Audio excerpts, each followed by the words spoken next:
Welcome back to Alpha DevCon. I'm here with President and co-founder Selwyn Ravens, who's going to be going over the Alpha Anywhere roadmap. So I'm sure we're excited to see this. We're already looking at Selwyn's screen, which is great, and I know Selwyn's here, so we are ready to get started. Take it away, Selwyn. Great. Thanks very much, Dave, and thank you very much, all of you, for attending. Very excited to talk to you about our roadmap. It's always easier to talk about what you're going to do than what you've actually done. But anyway, we have a pretty exciting roadmap that I'd like to go through with you. Obviously, not all of the stuff will be achieved in the next year, but these are things that we're certainly planning on doing. So let's just start out here with, so the first thing I want to talk about is our release strategy. So this is something that we spoke about at last year's DevCon, and but we didn't actually implement it yet, although we actually have done all of the coding around it. So the strategy is that we're going to be releasing a nightly build every night, which has the latest and greatest stuff that we've done. And then several times a year, we'll release what we call a stable build, which is when we think the nightly build has become production ready. So then what we're going to also be doing is releasing preview builds, which are essentially the stable build, but just with critical bug fixes. So the idea is that once you've verified that a stable build is what you want to use in production, and if you see a bug, then we can just fix that in the stable build. And so now what you'll have is a preview build that is just the stable build with just the critical bug fixes. So as I mentioned, we've largely done all of the technical work required to implement this strategy, and what's remaining to do now is to get the developers at Alpha to sort of change their behavior. And what I mean by change their behavior is we use Get at Alpha for our source control. And so we need to basically have our developers start using branches in Get more efficiently, so that when a bug fix is made and it's deemed to be a critical bug fix, the fix is made to the correct Git branch. So that's going to take some training on our part to get all the developers to change their habits and use branches in Git more efficiently. So next, I'd like to talk about the UX component. So the UX component has become the dominant component in the way Alpha Anywhere developers build applications. The grid is still used by a lot of developers, but the UX is sort of the go-to application for most new application development. So a lot of the work that we're going to be doing is around the UX component. And one of the first things that we're going to be working on is an optimized pre-render for dramatically faster load time. And I'm actually going to do a quick little demo of that. So we've had pre-rendered UX components in the product for quite some time now, but they still don't render as fast as we would like, because they are still doing quite a bit of work on the server side before the rendering takes place. So what I'm going to demo now is something in Transform, the Transform Web Filler, which is actually a pretty large component. And I'm going to show the difference in speed between the new type of pre-render and the current way in which it's rendered. So I'm going to switch now to my browser, which I just need to find over there. And so I'm going to start out over here in, I'll actually just go to a new tab, and I'll open up the Transform. Actually, what I'll do is first I'll show the Transform app, the filler. So let me just go back over here so you can see here's the Transform filler, which is a large app. It's 6.9 megabytes in size. And if we go look at the size of this is the actual UX component that comprises the transform form filler. And we can see it's a large component. It's got 534 controls in it. So if we go to the browser and we open the filler, you'll see it takes about 6 seconds to load this form. So there we go. So 6 seconds are passed and then the form is loaded. So that's just not fast enough for us. So now I'm going to basically show what this would look like once we implement the new fast load. So if you watch now, you'll see that the form loads in a fraction of the time that the current pre-rendered forms load. So that's going to make a big difference to Alpha Anywhere and also, of course, to Transform. And this will be available for all UX components in Alpha Anywhere sometime later this year. So let's go back now to the roadmap here. So we've just discussed pre-render for dramatically faster load times. We're also working on faster save times. So right now, when you're editing a UX component and you have pre-render turned on, then every time you save it, it basically does a full pre-render of the component. And we're going to try to make that significantly faster by doing the pre-render only on a limited portion of the component, that the portion that got dirty. So our goal is to try to get the save time to be substantially faster than it is right now. And this is really mostly an issue in large components that have, you know, hundreds of controls, as the Transform Form Filler app does. We'd also like to get the size of the A5W CMP file to be smaller. And we can do that because if you look inside the XBasic tab of the A5W CMP file, you'll see that there are a huge number of properties for each control, many of which are just set to their default value. So there was actually no need for us to store all those default values in the component itself. So one of the most significant efforts in the UX component is going to be the JSON forms. So we spoke about JSON forms last year, and I'm going to do some more demos of JSON forms now so you can get a better sense of what they are, and also demonstrate some of the places where we are already using JSON forms. So we are already using JSON forms in Transform, and of course we're going to be using them throughout Alpha. So let me switch now to Alpha Anywhere so we can actually demo JSON forms.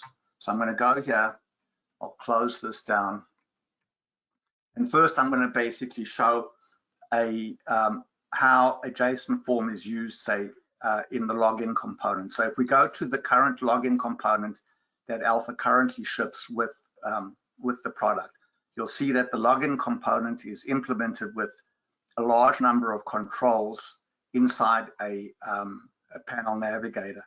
So if we run this component, you can see here that as we click Forgot Password, another panel container is displayed. If we say Create Account, we see another panel or container come into view. So let's go now to the same component rendered as a JSON form. So we're going to open this up now. And when we open it up, you see there's just one control here. Well, actually, there's the panel card and a login JSON form over here. So let's go and run this now. And we'll see that if I go Forgot Password, then we get basically that second panel over there. And if we say Create New Account, we get that panel over there. So this whole the whole login dialog is replaced. Those 150 controls are replaced here with just a single control, which is the JSON form. So if we go take a look at this JSON form, we can see that basically it's got, you know, a fairly large number of controls in it. So let's just go now quickly through the process of how you build a JSON form and how it's all going to work. So let's go exit. I'll just exit without saving here, and I'll go here and I'll create a new component.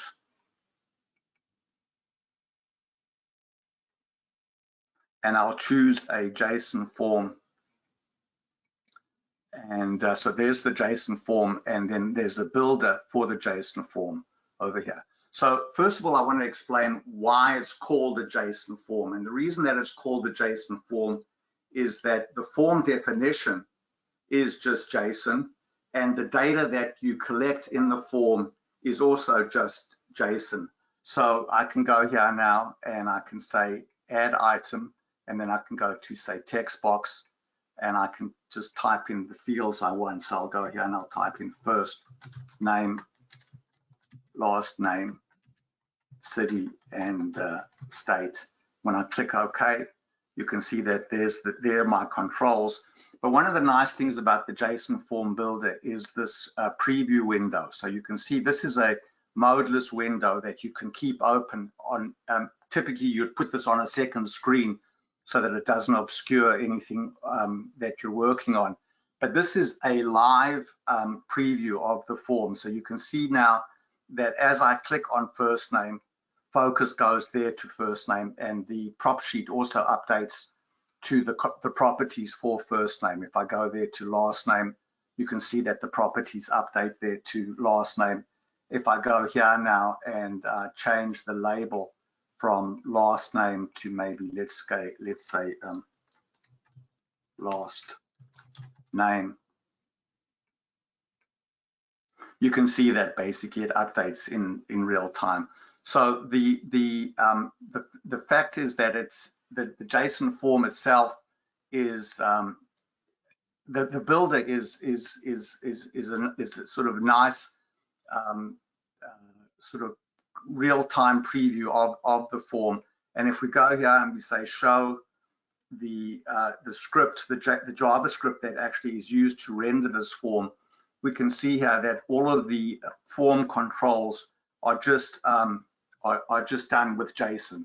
So the whole this whole form is rendered by this JavaScript code here. So these are my settings. Here's my form definition. And then at the very end, we just take those. We use the JavaScript formbox function to render the form. So the form is just rendered by this function, and it's based on JSON. But the fact is that because it's based on JSON, it means the form can actually be programmatically generated. So you can programmatically generate the form using either JavaScript on the client side or XBasic on the server side. So here we basically just created a very simple form, but we can go and do more complex stuff, and we can use the Genie here to do a quick start. So I'm going to go and delete everything and then go to my quick start Genie. And there are a whole bunch of different types of quick starts. One is to create the JSON form based on some sample JSON data. So let's go ahead here and enter some sample data. So here's some JSON that represents a person. And then for each person, they have children, and each child has one or more hobbies. So I'm going to go ahead and click OK now. And that builds my JSON form for me. And if I go now and run this,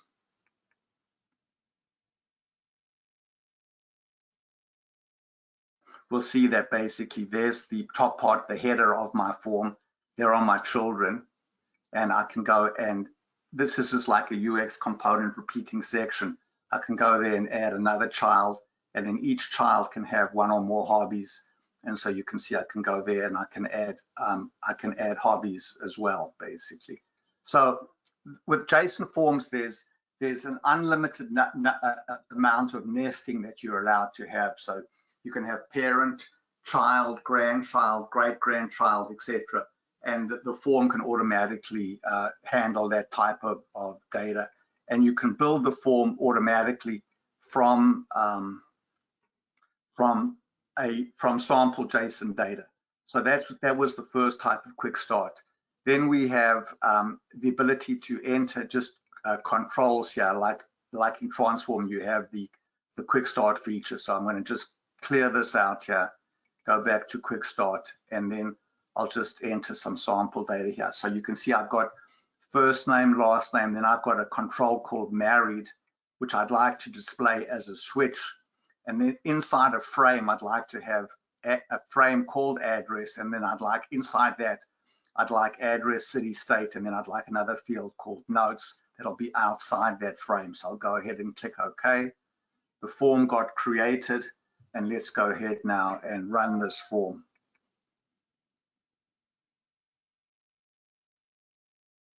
So there's my form, there's my switch, there's my address field. You can see I can open it up. I can make the address field wider than it is right now. So let's go over to the frame and set this frame's width to be, say, 50%.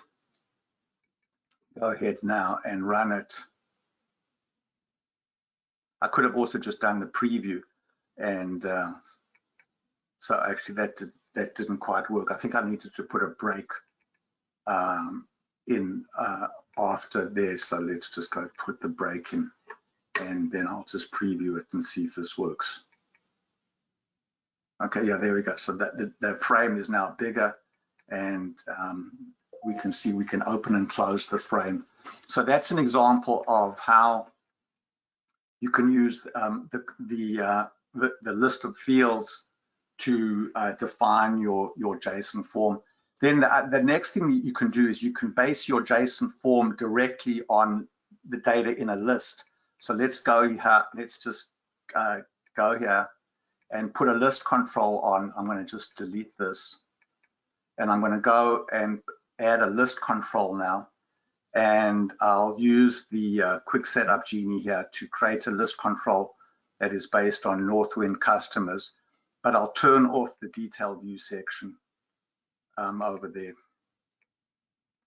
So now I've just got a list that's based on a SQL database, and when I display this list, I'm just going to see the data in the list. I'm not going to see any detail view.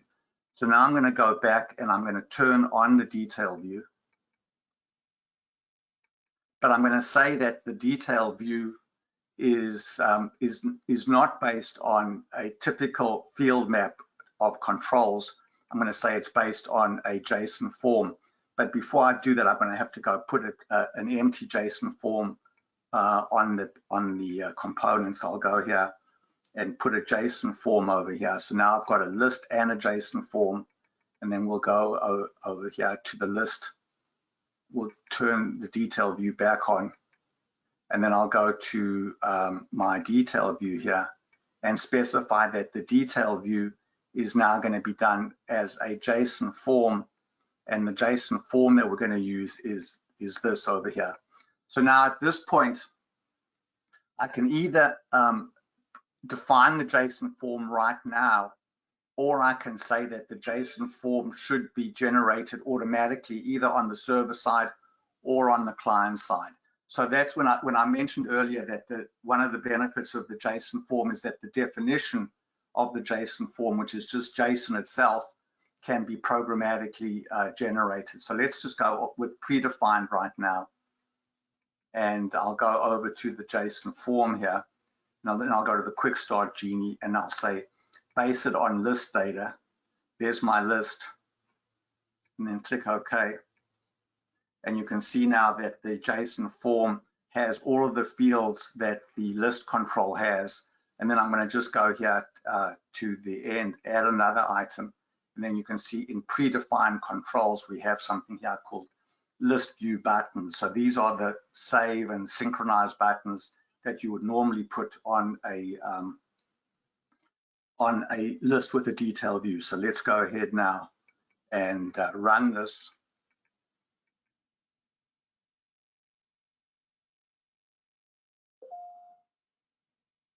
So there's our list. Then there's our detail view, which is currently being rendered as a JSON form. I just need to make the JSON form a little bit wider. So let's go here and set the width of it to say 50%.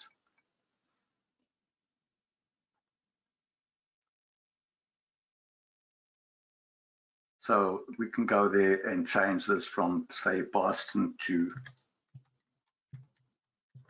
oops,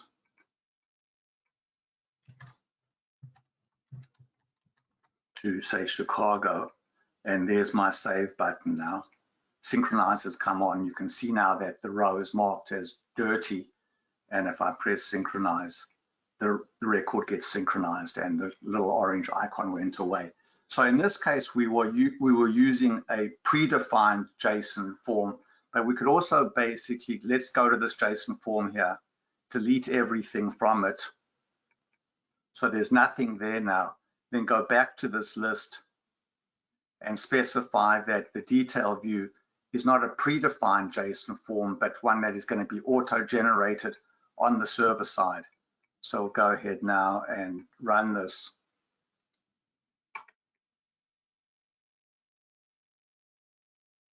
And click on the button. And you can see there's our JSON form got generated automatically by us. And we didn't have to even define the JSON form, it just got generated. Now, we can either generate the JSON form on the server side or on the client side. So the reason that you might want to generate the JSON form on the client side is that this list might have different JSON data for each row. So if this row basically has one structure and this row here has another structure, which is possible, then the JSON form will automatically adapt to the fields in the row that you're currently looking at. So JSON forms are going to be a big part of the next release of the UX component. And let me just also quickly show you, first of all, something else that we have in Transform, I mean in Alpha Anywhere, which is the form tester. So for those of you who have used the client-side templating, we've always had a tester window for client-side testing, but now we've also got a similar tester for JSON forms. So if I bring this up, you'll see that you can use the JSON form tester to define some JSON and some data, and then see how this JSON gets rendered. So if we go here and load some examples, let's go here to say an edit control. So here we have basically the JSON that represents this edit control over there. You can see right now that the data says Fred, and I'm going to go here and change this now to say Tom. And there's the data that we're displaying over here. If I go here and change this now to say Frank, and then say get the data from the form, we can see that the data here got updated to display what was currently in the form. So there are other obviously more complex examples. So here, for example, would be how you would do a star rating control. So this is a star rating control. This is the JSON definition of the control. And you can see there's my different ratings. Let's go now and choose some other examples. Let's go to this one, say show hide with animation. So this is a more complex JSON definition. And you can see that basically we can show and hide that container with some animation. So the animation, of course, is done with CSS. And so there's the definition of that control. But of course, there are builders for everything. So you only need to use the JSON form tester if you want to write the JSON yourself. But and you can test it here. Of course, if you use the JSON form builder, then there are property sheets for all of the properties in for each control type. Then the next thing that I want to mention that we're working on is an Xdialog to JSON form converter. Now, Xdialog is not something that most current Alpha developers use, because Xdialog is mostly used for desktop application builders, but Xdialog is used extensively by us, the developers of Alpha Anywhere, to build all of the builders. So if we go and we look, for example, at actually what I'm meant to do is go to the UX builder and go to design mode. This whole builder here is just Xdialog. It's all written in Xdialog. So this builder here is actually written in Alpha Anywhere itself. And so the reason that we are interested in doing an XDialog to JSON form converter is that that would then allow us to more easily create a browser-based version of the UX Builder. So the UX Builder is a large and very rich builder with lots of different features. So making a browser-based version of the UX Builder would be quite a lot of work if we didn't have an automatic conversion of XDialog to JSON forms. And so that's one of the things that we're working on. So that's mostly going to be for our own use, although of course it will also be available to you as well, and you'll be able to get to the XDialog to JSON form converter by using this quick dialog over here, where you can basically enter some XDialog definitions and then convert those into JSON forms over there. So you'll see there we're going to just do this, and this is going to convert that into a JSON form over there. So one of the things that we're going to be doing in JSON forms is making a property grid. So this on the right hand side here is a property grid, and we use these property grids very extensively in the builders in Alpha Anywhere. So if we want to convert this builder into being a browser-based builder, it's going to be necessary to be able to convert these property grids into JSON forms. And if I go now to transform over here,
Selwyn. Back to the web control panel over here, and then I'm going to go to UX list with MongoDB. So if we go to this, Selwyn, can you hear me? Yeah. Excellent. Can I have you go back for 1 minute? For some reason, the audio dropped out, and it seemed to drop back out for everyone. It was a GoToWebinar problem. Okay. So go back to where, Dave? Let's see. It was just you had just as you opened up Transform to show the JSON form there. That's just where it went out. Okay. So let's go back there to Transform. So what we see here in the beta version of Transform is a property grid for setting account preferences. So this property grid here is rendered as a JSON form. And what we're going to be doing is creating code that automatically turns these property grids in the desktop version of Alpha into JSON forms. And our goal is to also make this property grid a control type that you can add to a UX component. So when you go and look at your available controls, you will see property grid as one of the available controls. And that will allow you to add a transform style property grid to your UX components. So Dave, is that coming through okay now? Yes, it's coming through. It is. Thank you. Okay. So next, what I'd like to talk about is our support for MongoDB, which we did talk about briefly at last year's conference. So if we go now to this UX component over here, we'll see that the data source for this list is MongoDB. Here's my connection string to the MongoDB database. But what we also have, and I'm going to just quickly go here, is a new tool here called the MongoDB Explorer. So this is an X dialog that comes up that lets me explore data in a MongoDB collection. So there's my MongoDB database over there. These are all of the records, and I can edit the records over here, create new records, etc. And I can also, of course, base my list control on MongoDB. And just like any other list, if I add a detail view, I can go and edit the value in the detail view. So if I go here and change that to, say, Bon, and then go and hit the save button and then hit the synchronize button, you'll see that basically it updated in the MongoDB database. And I would see that in the MongoDB Explorer if I wanted to see that. So in addition to MongoDB, we've also going to be adding support for Google Firestore, which is a really nice database as well. So if we go back to our web projects here and we go to Firestore here,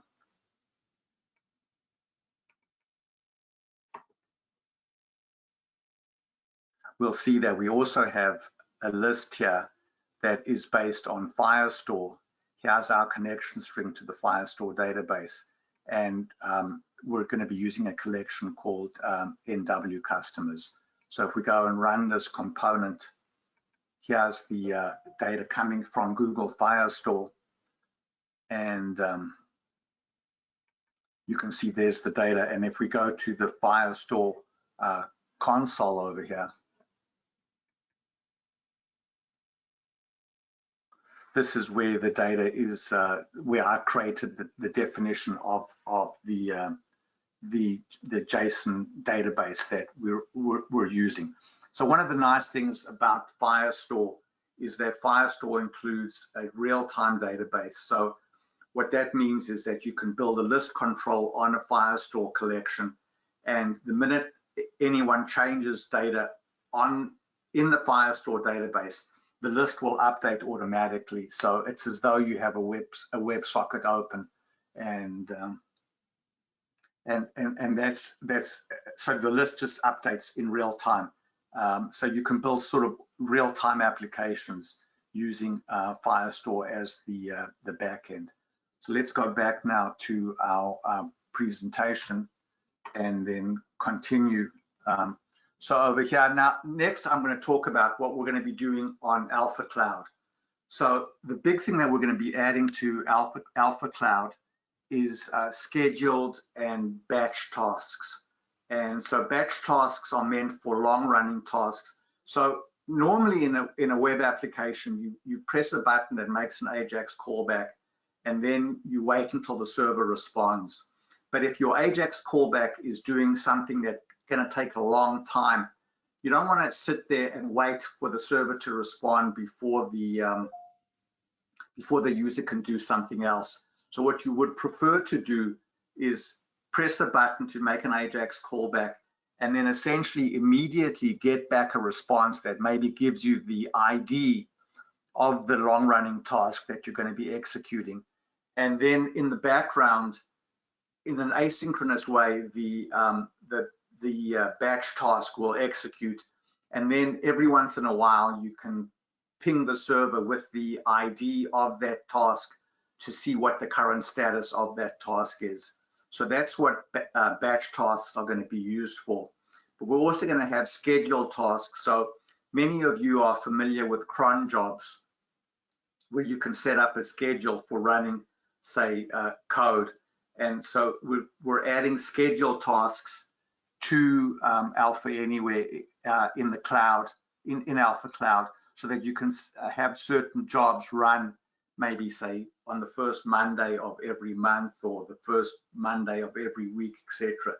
But the main motivation for adding scheduled and batch tasks is that we need that facility for the transform workflow features that Dan has described. So as Dan mentioned, transform is totally built in Alpha Anywhere, and there's a real symbiotic relationship.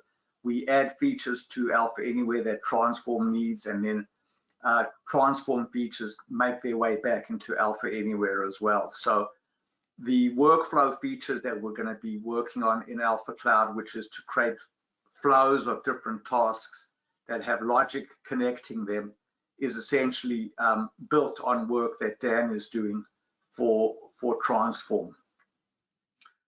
We're going to be working on async scripts, which is really basically running XBasic server-side code asynchronously. So that's sort of more about this batch task stuff, which is essentially built on top of async scripts. And then we're going to be working on improving the performance of the Alpha Cloud UI. So right now, the Alpha Cloud UI can be a little slow in switching from one dialogue to another. And we're going to try to make that significantly more responsive.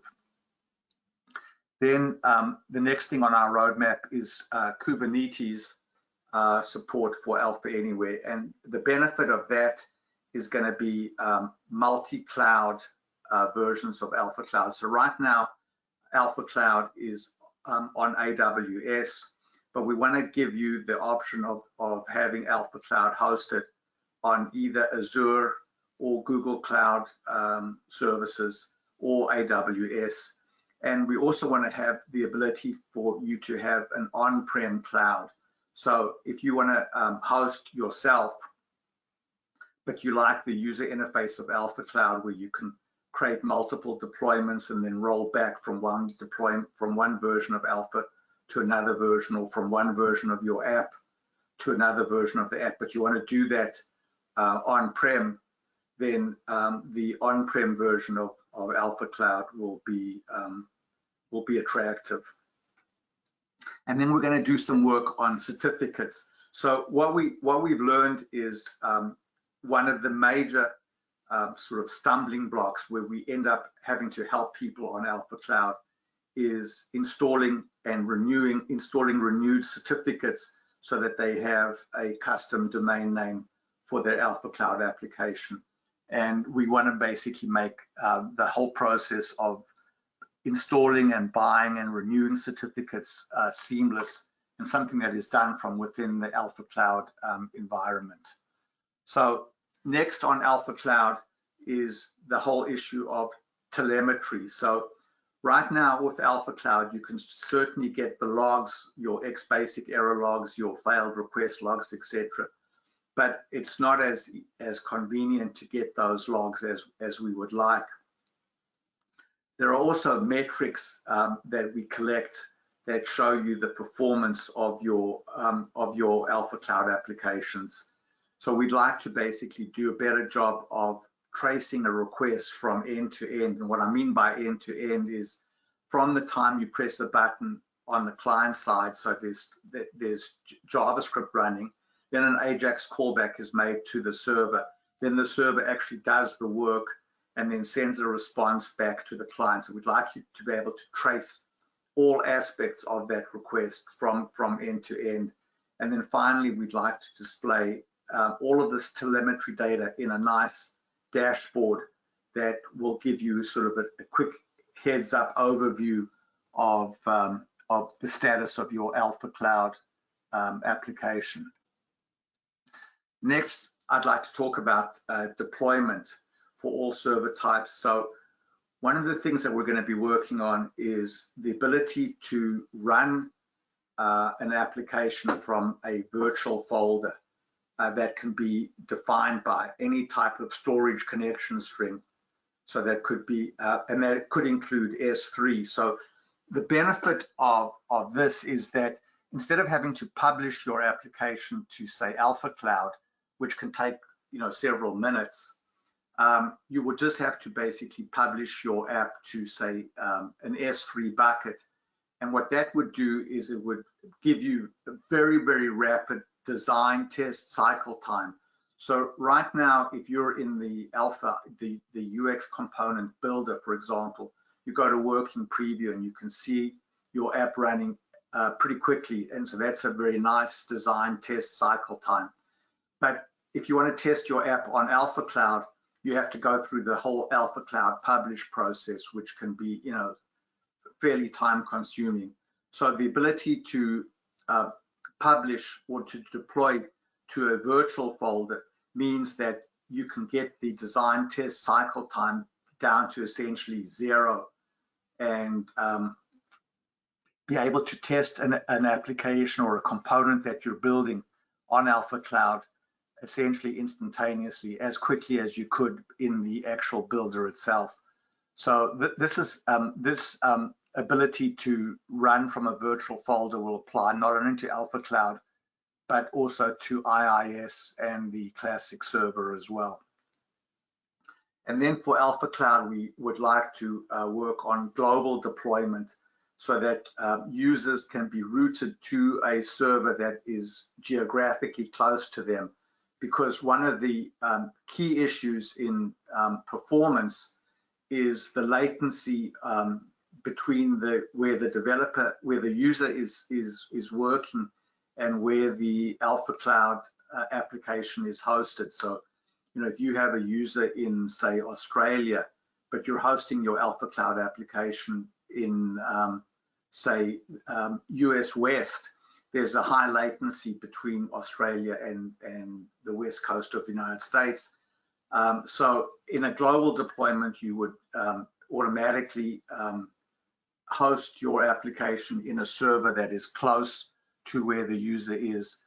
And a global database would have data that is consistent across all servers. So again, you would be talking to a database that was close to you physically. On development, what we'd like to do is we would like to have the concept of web projects that are stored directly on Alpha Cloud. And the reason that that's interesting to us is for team development. So many Alpha developers are working in teams, and it would be great to have your workspace in the cloud so that you can do team development. So no matter where you are, you go from your office to your home and your workspace is there available to you in the cloud. But in order to implement team development, we need to have component locking to prevent conflict. So what we don't want to have happen is two users editing the same grid or same UX component at the same time, because you really can't do mergers on UX components or grid components like you could on, say, XBasic code. So the best thing to do is to prevent the conflict in the first place. And that would mean that when a user starts editing a UX component or any component that is in a cloud workspace, we want to lock it so that no other developer can work on that same component at the same time. But then, of course, we would also need to have management facilities so that an administrator can go and unlock a component that somebody maybe has locked and then walked away from their machine or gone on vacation or something like that. We don't want to obviously leave a component in a locked state so that no one else can edit it. And then on development, I mentioned also we want to have browser-based builders so that you can build directly in the cloud. And that's going to rely heavily on our ability to convert Xdialog into JSON forms, which I've demonstrated. So on Alpha Anywhere itself, we've been working for some time now on free threading for XBasic. And we're getting pretty close on that right now. So one of the reasons that we want to do free threading is that right now, XBasic is not completely thread safe. So that means that you can only have one of your cores handling XBasic calls at the same time. So when we have free threading for XBasic, we'll get better performance, we'll get better use of the CPU. So we'll be able to use all of the cores on the CPU. So currently when you're running XBasic, we have affinity to a single core. But of course, when you switch to a database query, then we open up to all of the cores because the database themselves are thread safe. And our goal is to also get XBasic or Alpha Anywhere itself to use less memory. Then currently, Alpha Anywhere is a 32-bit application. We'd like to get a 64-bit version, not of the IDE, but of the server, because a 32-bit version of the IDE is not going to really buy anybody very much. But a 64-bit version of the server will be important. And we'd also like to basically have Linux versions of the server, so that not Linux versions of the IDE, but Linux versions of the server itself. In the IDE itself, the one change we're going to be making is right now in the IDE, in the grid builder and the UX builder, there are tabs for editing XBasic code and for editing JavaScript code. And those editors currently are alpha editors. But a lot of developers now have switched to using Visual Studio Code, which is an open source project. It's called Monaco. And we would like to use Visual Studio Code as the editor for XBasic and JavaScript in the UX components.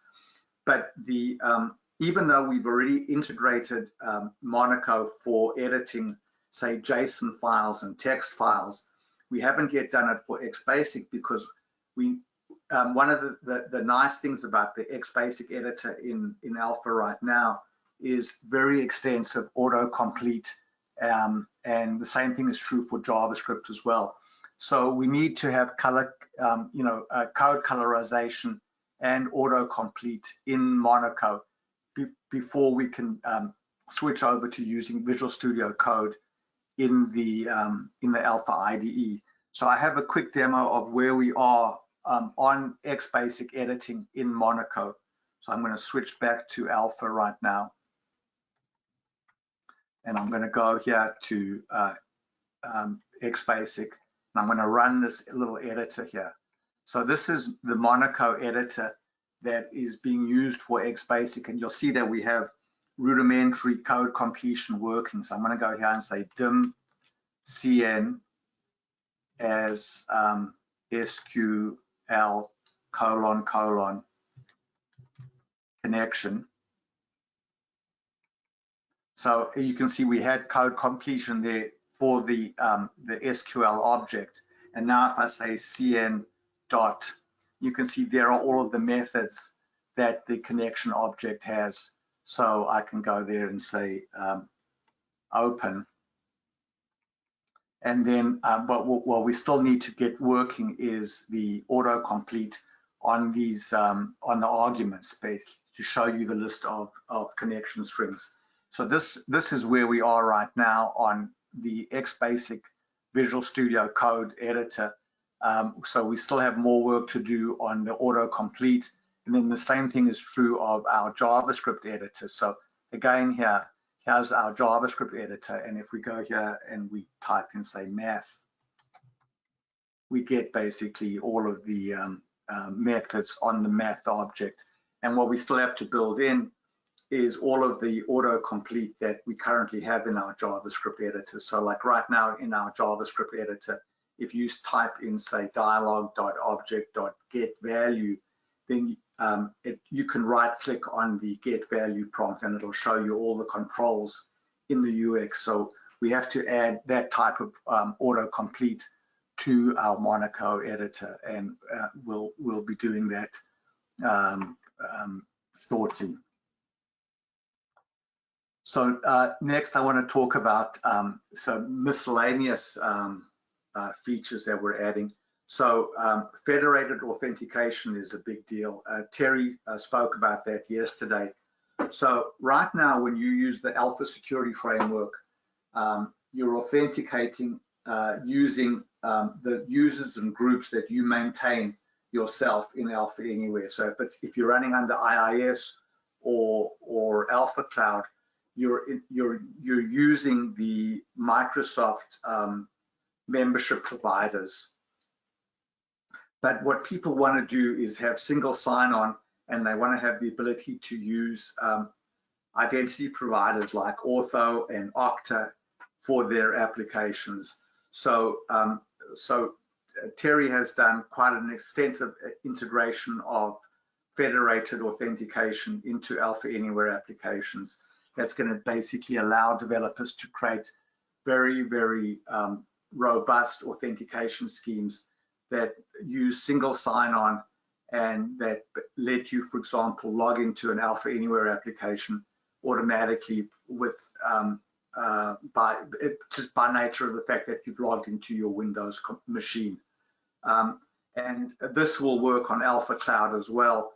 And in a SaaS application, you'll be able to give users, the different tenants of your application, the choice of using their own authentication provider. So tenant 1 might basically use built-in users and groups, whereas tenant 2 might use their on-prem Active Directory server, etc. And then, of course, we'd also like to support remote XBasic debugging. So we currently have pretty good debugging for XBasic when you're in the IDE, including, as I showed on Wednesday, the ability to debug into code that is running in a background thread. But what we don't have is remote XBasic debugging yet. So which would be the ability to debug into XBasic code that is running on, say, Alpha Cloud, so that you can, more easily determine what's going on in your XBasic code when you're running on Alpha Cloud. And I guess that's pretty much what I wanted to talk about in our roadmap. And so, Dave, are there any questions that people have that they'd like me to go into more detail on? Sure. Yeah, we do have a few questions, so we'll get into those. The first question was, at the very beginning, you were showing dramatic improvement in the speed of a UX loading. You were using Transform as an example. The question that was asked is, what technical change did you actually do to make it render that much faster? So the whole process there is based on some work that we did a while ago. I'm going to just quickly demo it. So let's what I'm going to do here is show how we let's go back to this web project and create a brand new UX component. I'll just create this, let's go here, this multi-address component over there. And I'm going to go ahead now and then save it. And I'll just call it, say, UX1. And then I'm going to render it. So you can see when we render it, basically it renders. So this actually wasn't that big a component, so it rendered reasonably quickly. But then what I can do is I can go here and I can say, I want to create a static HTML version of this component. So I'm going to go ahead and do that right now. And I'm going to say, after I've created the static version, I'd like to upload it to S3. And I'm going to use the Alpha software bucket. So I don't have to actually have my own S3 account. I could, if I want, use my own connection string, but I can just use the Alpha software connection string.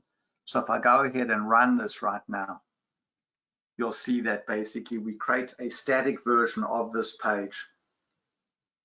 We're now copying it to S3, and here's the page on an S3 bucket. So if I were to now take this URL and let's go close that tab down and go to a new tab and then go here and then paste and go, you'll see it loads incredibly quickly.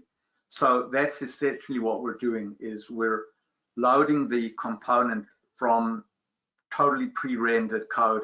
And the big difference is that currently in our pre-rendered components, the component renders with all of the latest data in the list control and the data bound, etc. So after the component renders, the data is all fresh. Whereas if we do this rapid pre-rendering, then you'll have to make an AJAX callback after the component renders to actually go get the freshest data for your lists and for all of your data bound controls. But that AJAX callback that you do is going to be pretty quick, and the end user perception is that the page will be loading very quickly. So this is going to be a big deal for all alpha developers. It's certainly going to be a big deal for Transform, because the Transform components, which are all UX components, are big, and they currently take a fair amount of time to load. So like if I go right now to, for example, to say Transform itself, so this is the production version of Transform. You'll see that if I click on, say, the designer, it takes a fair amount of time for the designer to open up initially the first time. Once it's open, of course, then I can switch back to the designer very quickly. But this initial load, so we've just loaded the designer, so I can go now home back to the designer, and that's instantaneous. But the initial load was reasonably slow, and we're going to get that down to just a few seconds by using the new pre-rendered method. So I know that was probably a longer answer than you wanted, but I don't know. I think it was a good answer. Thanks very much. Next question has to do with the JSON forms. So you compared the JSON forms, what you were doing, to like repeating sections in what we have in the grid, was your example. But the grid components are not recommended for, or don't really work with offline. So repeating sections are actually in the UX component. Basically. Oh, they are as well. Okay. So the question is, will JSON forms repeating sections, will they be supported on mobile? Yes. Okay. Definitely. Great. Another question was, as you were demonstrating JSON forms, it was really cool how you could just type out some field names and control names, kind of like you do in Transform, and you've got an interface built. The question was, how do you edit the CSS or the look and feel behind that? So basically, in the JSON form itself, the builder, so let's just go here and create a new JSON form here. So it's just like any Alpha Anywhere application. There are properties for each control where you can set inline styles and CSS styles. So if I go here to say a JSON form over there, and let's just quickly go here to this JSON form and then just add a text box. I'll go here and add a text box called, say, txt1 over there. So you'll see that there are a bunch of properties here where I can define the appearance, like the container style, the class name, the label style, the label HTML, etc. And I also have control over, like, for example, here's the label layout. So if I run this component right now, if I just go to preview here, we see that the label is to the left of the control, but I can go here and make a new template for each control. So right now we have label before, so we can bring up these predefined templates like label above, label below, label before, label after, flex label, label float above, or my own definition. I can go here into an ad hoc layout, and if I go edit it, then I can basically create any HTML layout or template that I want using these placeholders. So this is the actual field itself. This is its label. This is where error messages are shown. And this is the description, which is the help text for the label. So there's a huge amount of flexibility in the layout and the styling of JSON forms, including the ability to create responsive forms. I didn't show that, but you can basically, you can see that I've set the width of this control here to be flex 1. I could now go and add another control over here. Let's go here and do, say, text 2. And what I'm going to do on this one is set the width to be, say, flex 3, and I'm going to turn the brake off over there between those 2 controls. So now this field will always be 3 times the size of this field over here. So if I go now and I run this,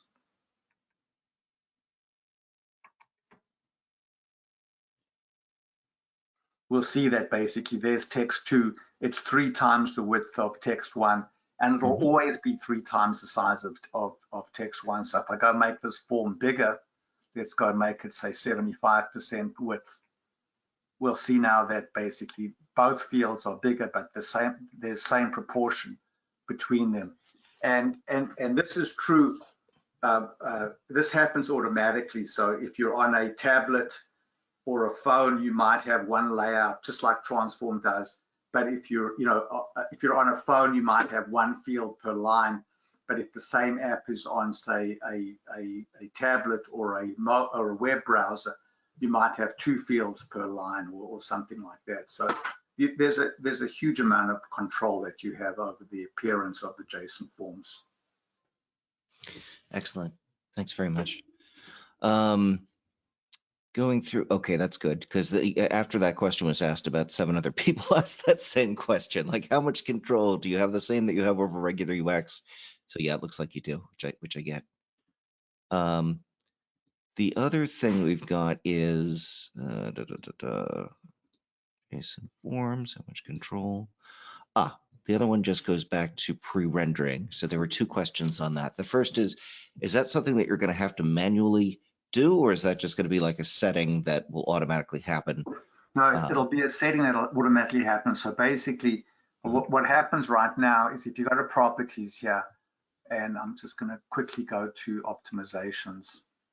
You can see we have a property here called pre-render component at design time. There'll be another property here is whether you want to use the optimized pre-render. And that's all you'll have to do. You won't have to do anything else, excepting that you might want to then, you'll then want to put into your component in the on-render complete, you'll want to make an AJAX callback to refresh the data bound controls. But you won't have to do much work on your part to switch over to the fast pre-rendering. Excellent. Here's just a straight question. What about PWAs? What's happening with that? So PWAs, I believe we talked about that. Yeah.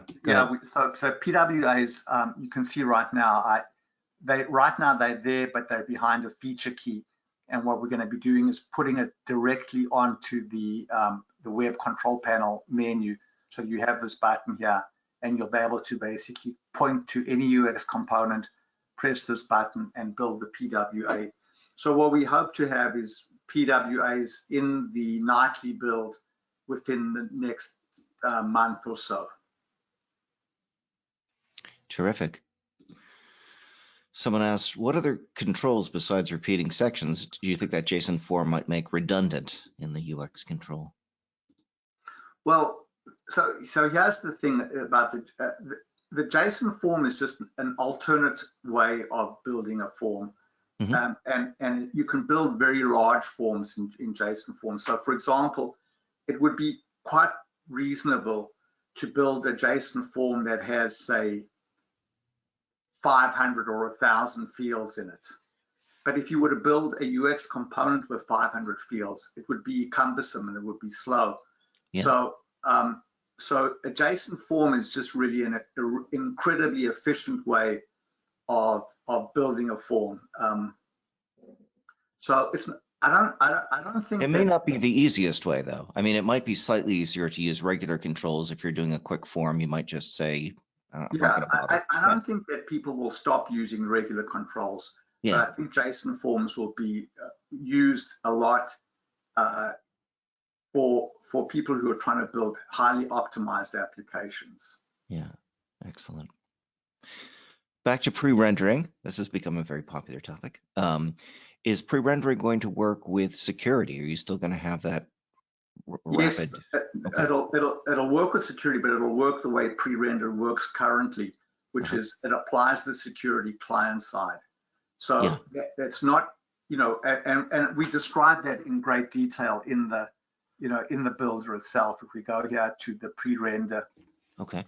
feature over here, if we go here and look at optimizations, you'll see that if you turn on pre-render, you also have to basically turn on whereas apply security client side. So what that does is the component is rendered, and then the server sends to the client information about what group you're currently logged in. And then there's JavaScript code that then hides the controls that should be hidden because you're in the wrong group. And so that same logic will apply for for the rapid pre-render. Okay. The controls will be hidden using client-side JavaScript. But data that shouldn't be seen is not being sent. It's just controls that That's don't make correct. sense. That's Okay. correct. Yeah. So if they dig into developer tools, they might say, wow, there's a button called admin, but there's really nothing they can do with it. Right. So, kind of thing. I gotcha. Let me see. So here's someone who's asking the question, which says, I had one question about JSON forms that is with auto-generated. Just give me a minute to read through it.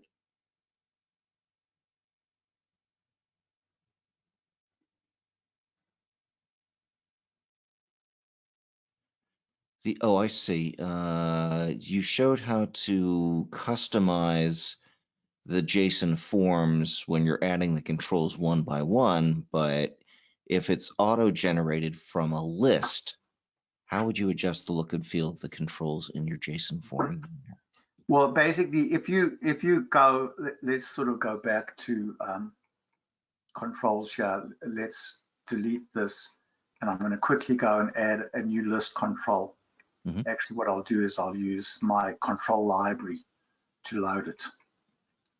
So I'll load a static Northwind list over here. So Okay. if we look at this list, it's got static data from Northwind. So it's got a lot of fields in it. Mm-hmm. So now what I'm going to do is go to my JSON form over here, add my JSON form, go into the quick start, then use it based on a list control. So there we go. And now there's the JSON form that was created. And I can go now and do anything that I want. So I can go and change, for example, this to width of flex 3 if I wanted. I see. Well, so once it's generated, it'll right. So it's like a quick start. Then you can go now and set properties on each one of these controls. I see. You've got your full property sheet over here, so you can go. You've got a lot of control. Great. Also, as a reminder, if we don't get your question right or we miss out on a question, do send it into guides@alphasoftware.com, and we're happy to get back to you.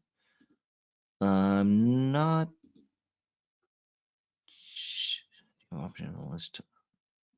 Do you have an optional list to auto-generate it? I'm not sure what that means for JSON controls, JSON form box control. Let me see what else we've got here.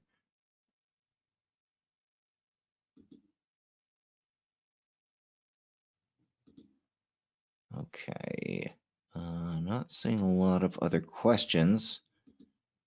Oh, can we? Okay, here's one.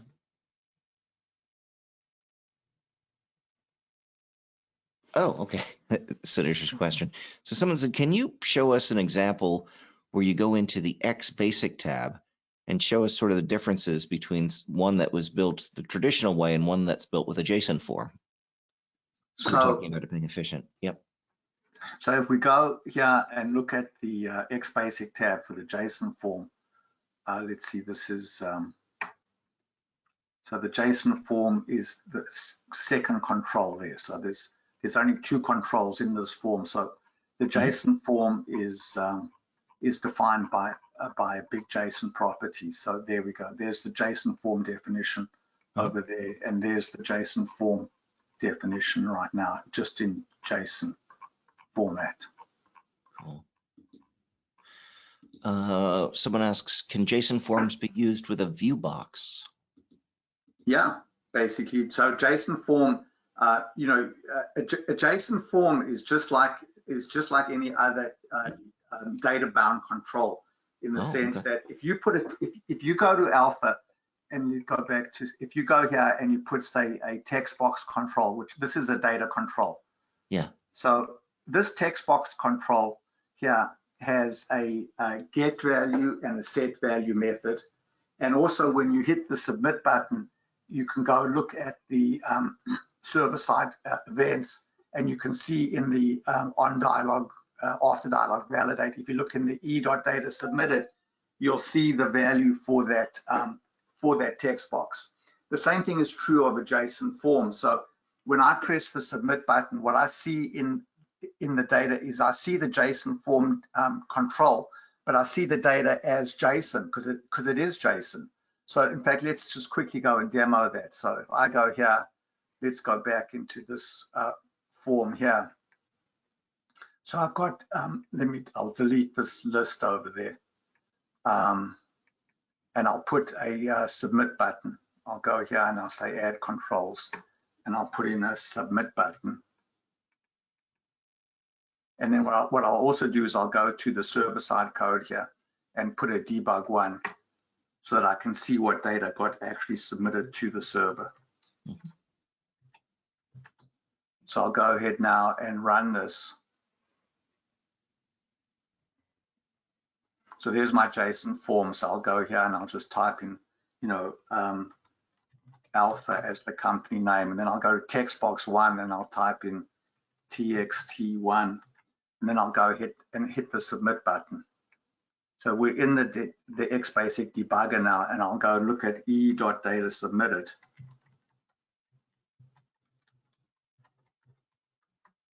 And what I see is there are two controls. There's text box 1, which has TXT1 in it, but there's also the JSON form, and that has all of the data in JSON format that was submitted. So just like I can go to JavaScript and say set value of text box 1 to be some value, I can do the same thing for the JSON form, setting that I'll be setting the value to some JSON value. So I could basically go here and set company name and say the address field and the region field with a single set value command. So does that answer the question? Or? That's very good. Yeah, thank you. So a couple other people are saying, do you have a roadmap or a timeline? So we will develop an actual timeline that we will share publicly. We usually do that right after DevCon, after we've sort of listed out the things and gotten feedback from people. But on the immediate, but just had a question for you, sort of what's the immediate stuff that's coming out? I know PWAs are coming out imminently. So basically, most of the stuff that I showed today is already in Alpha Anywhere, but it's behind feature keys. Right. And so what we're going to be doing is in the nightly build release notes, inviting people to send emails to us to request feature keys for the different features, like the Firebase integration, MongoDB integration, JSON forms, etc. They can all be turned on with feature keys, and we'll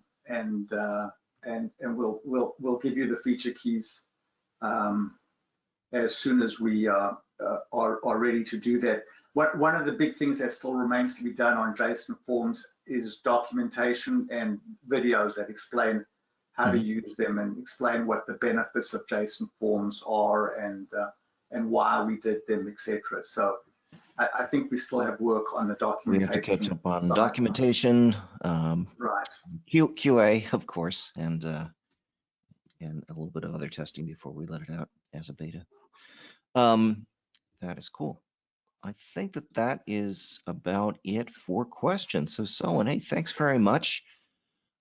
Just to let everyone know, this is not your last chance to talk to Selwyn. It is.